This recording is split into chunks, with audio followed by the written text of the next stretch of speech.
Hello and welcome to my channel. So in this video we will learn about the design of footover bridge. So this kind of structure you have already seen in the railway stations to change the platform or to transport the material, or we can say luggage, from the one platform to another platform. Also you have seen this kind of structures in the roadways where there is a huge traffic, so the person or human can be transported through this bridge. So this bridge is known as footover bridge. So in this part 1 we will see the design of this particular bridge. So let us start. So here you can see there are two types of the truss. So the first type is known as a through, and second type it is known as the deck. So in through, it is a structure which is constructed above the road level, which this is known as through truss, and this second is deck, in which the structure is constructed below the road level to support the system. It is known as deck truss. So here you can see the 3D diagram of the particular footover bridge system, where here blue color you can see these are known as the cross beam, and the top will be the top chord member and bottom will be the bottom chord member. Here gray color is the deck. So let us see the components of the footover bridge. So here you can see the front elevation of the footover bridge, in which the green color indicates the top chord member, the blue color is known as the bottom chord member, and the orange vertical member is known as the vertical member, and this red cross sections are known as cross beam, and the inclined member are diagonal member. So let us see the design steps. So for the design of this particular footover bridge, there are 15 steps we have to go through it. So in this part 1 we will see the step number 1 to 8, in which we will see geometry, design of cross beam, check for moment, check for shear, design of end truss, type lattice member, and we will have the analysis of force in a member and force in top chord member as well as in the bottom chord member, and the remaining steps we will go through in this step number part 2. So here the question is provided like, design a steel foot over bridge for following data. So the data is given like span of a bridge 24 meter. So the overall span of bridge is provided to us is 24 meter, and the width of walkway is provided as 4 meters. So the thing is something we have provided with something like this. So let us consider this is the bridge, something like this,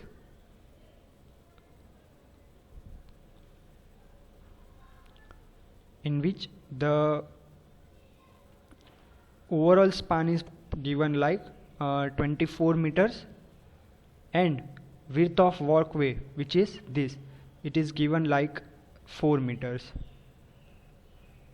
So it is given something like this. Now the flooring RCC slab is given as 110 mm, and live load is given to us as 5 kN per meter square, and the floor finish is 0.75 kN per meter square. Use N type of lattice girder. Assume suitable data if required. So let us start. As we have already seen the members, let us see again. This is the top chord member, the bottom is the bottom chord member, this red color is cross beam, then the yellow color is the diagonal member, and the orange one is the vertical member. So let us start with the step number 1, which is geometric of lattice girder. So the first thing we have to do is we have to assume the depth of the girder. So to assume the depth of girder, we have to do is L by 8. So the overall span which is given in data is 24 meters. So 24 divided by 8, which will be the depth is 3 meters. So here you can see the depth we have got is 3 meter. Now coming on to the panel length. So the panel length we will calculate by using L by 8. So we will use L by 8. So 24 by 8, it will be 3 meters. Now coming on to the length of vertical member. So length of vertical member is 3 meter. and the length of diagonal. So length of diagonal will be under root of the length of vertical member its square plus the length of depth of the girder its square. So it will be 4.24 meter as the diagonal member. So here we have seen this is the depth of the girder and this is the length of the panel, which is 3 meter. And here you can see the 4 meter, which is the walkway in which the particular person will move in this direction. So this is the walkway. So width of walkway is 4 meter. And if we see the panel wise, so there is 8 number of panel. We have already seen the length of panel is 3, so we can say 8 panel each of 3 meters. So it will, the overall length will be 8 into 3, which will be 24 meters.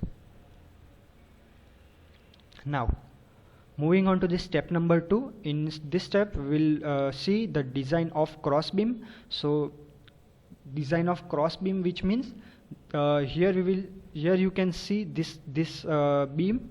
This is known as cross beam. So we will design cross beam. These are the cross beam. Now, so let us start with the design of the cross beam. So first, dead load due to slab. So the slab will be casted off the concrete. So what we will do is the dead load will be calculated as thickness into density. So we will have the dead load as 2.75 kilonewton per meter square. And the floor finish, so the floor finish is already given to us in the data, and live load is also provided to us into the data. So the total load will be dead load, floor finish plus live load, which will be 8.5 kilonewton per meter square. Now coming on to the width of slab carried by one cross beam. So here you can see this is the cross beam here, and the width, or we can say the half load center of this span, the load will be distributed, half distributed over here and half will be distributed over here. Similarly, from half will be distributed over here and half will be distributed over here. So we can say that the load will be occur on 3 meter distance for the particular cross beam. So the width of the slab to be carried will be 3 meter, as we have seen in the earlier. So now load per meter of beam will be, so the if we have to calculate the load per meter, what we have to do is we have to multiply this total load into the width of the slab which will be carried out by one cross beam. So it will be 8.5 into 3, which will be 25.5 kilonewton per meter, and we will assume the steel weight of we'll assume the weight of the particular beam as 0.5 kilonewton per meter. So now what we'll do, we will add this to weight and we will do it the factor. So we have to multiply with 1.5 for the factor load. So it will be 1.5 into 25.5, which is the load per meter of the beam, plus the weight of the beam. So it will be, the factor UDL will be 39 kilonewton per meter. Now by using this we will have the maximum bending moment and maximum shear force. So maximum bending moment will be WL square by 8, which will be act on the walkway. So we have to take the width of walkway, we will consider width of walkway. So WL square by 8. So the maximum bending moment we have got is 78 kilonewton into meter. And coming on to the shear force, so the shear force will be WL by 2.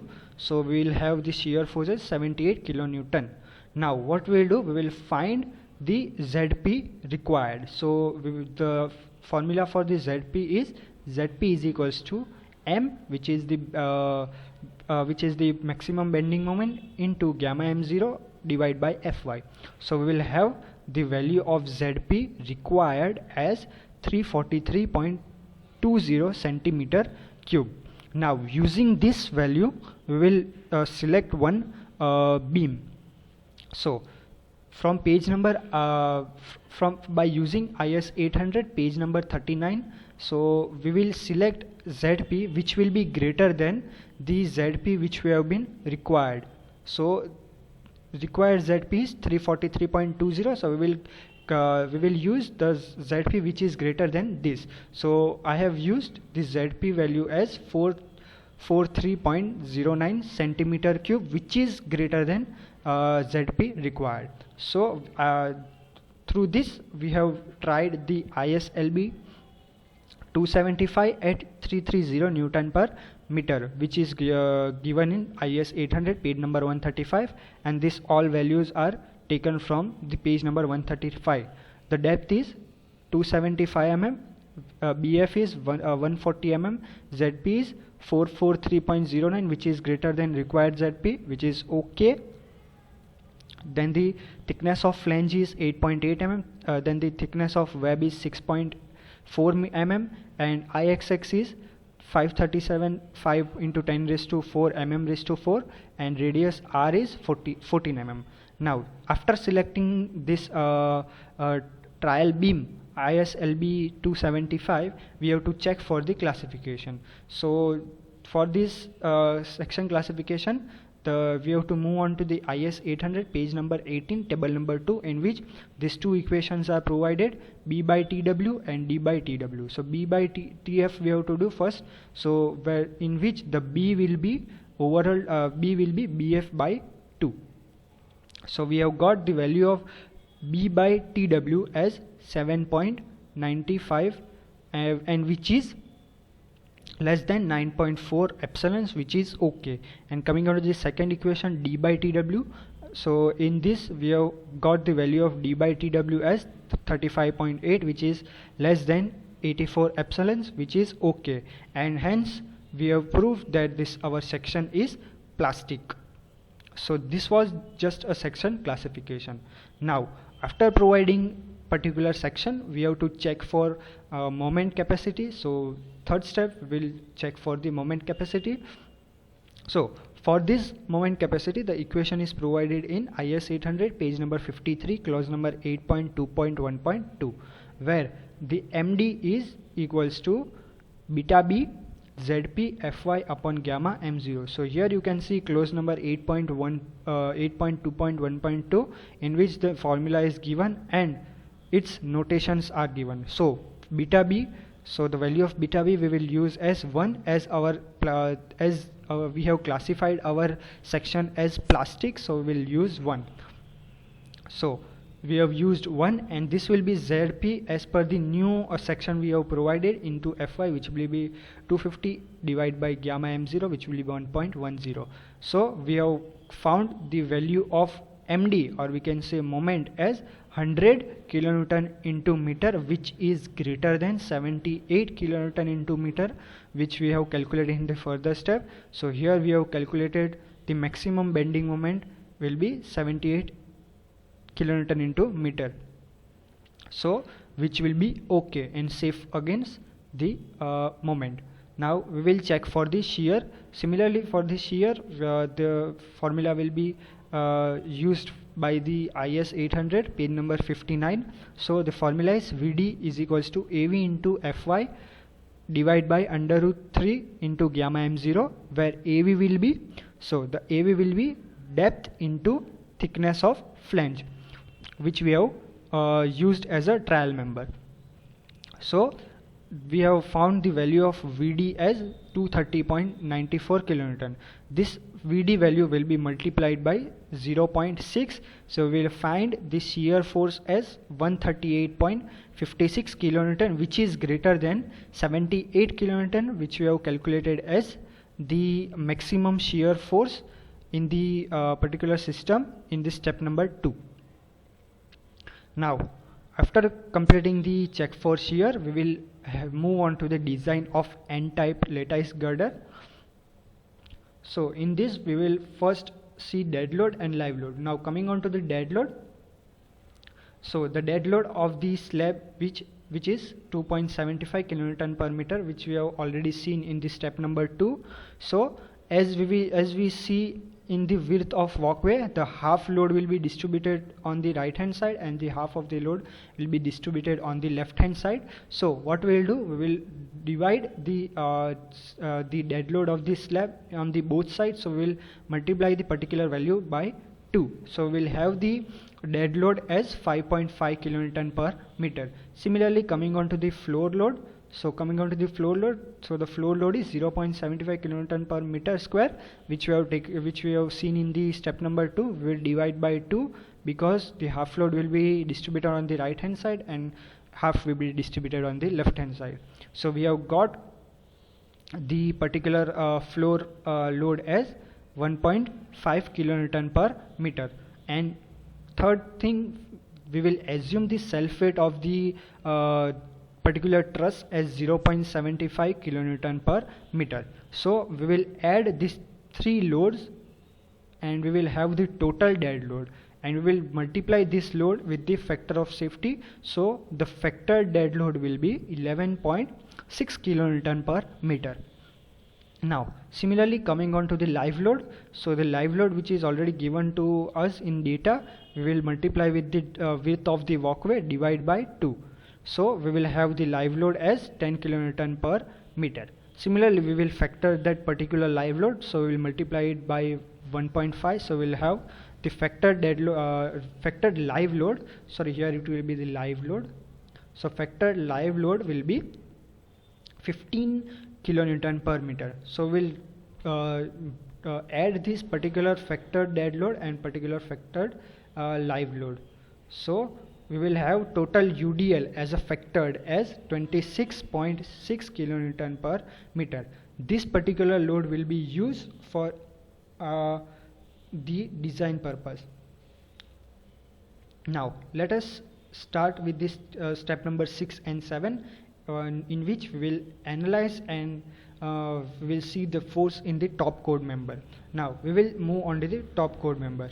So here you can see this particular thing is the top chord member. So we can say this is the panel 1, then this is panel 2, and then this is panel 3. So we'll particularly design panel wise. So first panel, second panel of the top chord member, and third panel of the top chord member, we will particularly design like this something. So let us see how to design that particular top chord member.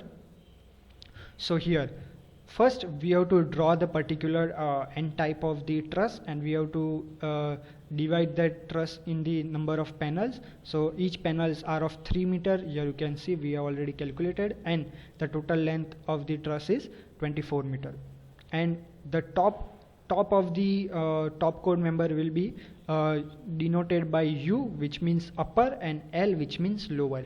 So we will start with U0, which means this point, or we can say this point is named as U0, this point is named as U1. Similarly, we have to name up to the end, which is U8.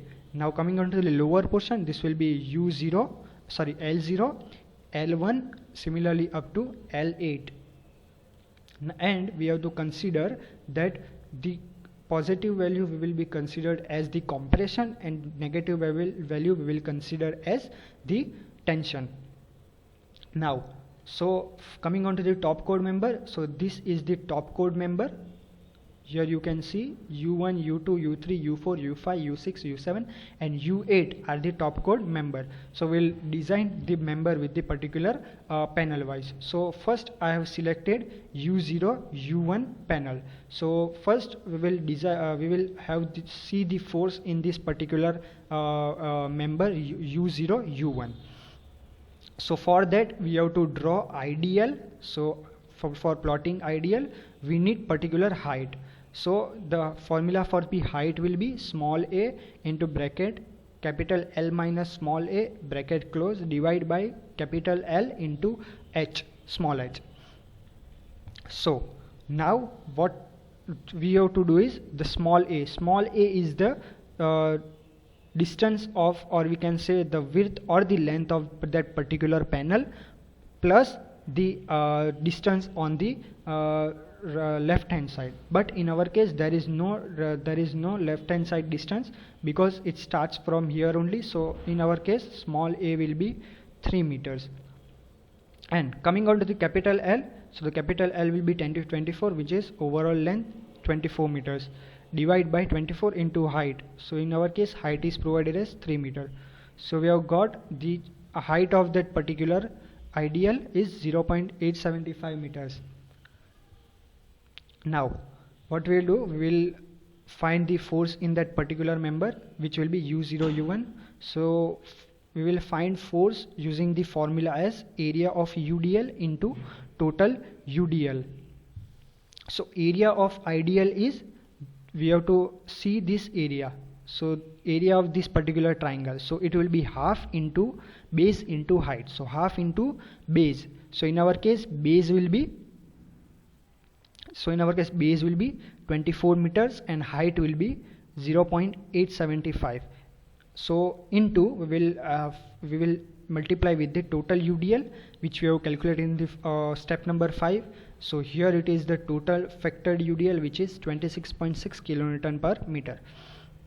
So we will have the factor or we can say force in the particular member U0 U1 as 279.3 kilonewton, which is positive. So we can say that it is a compressive force. Now similarly coming on to the second panel, which is U1 U2. Similarly we have to find the height, which is this height.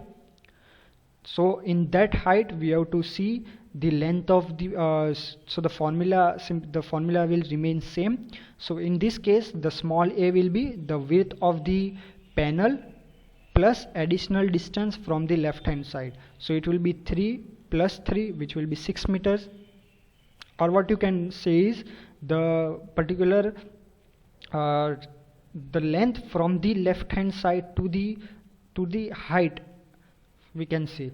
Now so by using this formula we have found the height as 1.5 meters. So similarly using this formula for the force in member U0 U1, we have the formula for the force in member as area of ideal into total UDL load. So area will be half into 1.5 into 24 into the total UDL, which will be 26.6. So we have found the force in member U1 U2 as 478.8 kilonewton, and which is positive, so it will be considered as the compression member. Similarly we will see similarly here you can see force in U2 U3. Similarly we have calculated the height using the formula, and we have taken the small value of small a as 9 meter, which will be 3 plus 3 plus 3, and we have found the force in member U3, or you can say force in member U2 and U3. So here it will become U2 and U3. So the force we have found it as 598.5 kilonewton, which is positive and it is compressive force. Similarly we have to calculate for U3 U4. So U3 U4, similarly we have to calculate it like this. So we have found the force in the particular top chord member U3 U4 is 638.4 kilonewton, which is compressive. Now here we have to calculate the force for top chord member up to the center of the particular truss only, because the value in the right hand side will be equal to the left hand side. So we have seen this panel U1 U2 and U2 U3 and U3 U4, so which will be equal on the right hand side also. So we have to calculate the forces in the up to center of the particular truss only. So here we have completed with the center of the truss. So now we will move on to the force in the bottom chord member. So let us see what is bottom chord. So here you can see this is the bottom chord here, Similarly, we will divide that particular panel. So we can say that this is the panel number 1, this is the panel number 2, this is the panel number 3, etc. Now let us see how to design that bottom code member.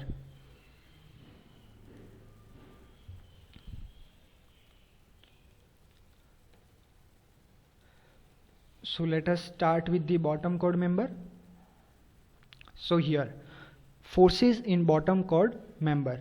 So in this we can say that these are the tension members.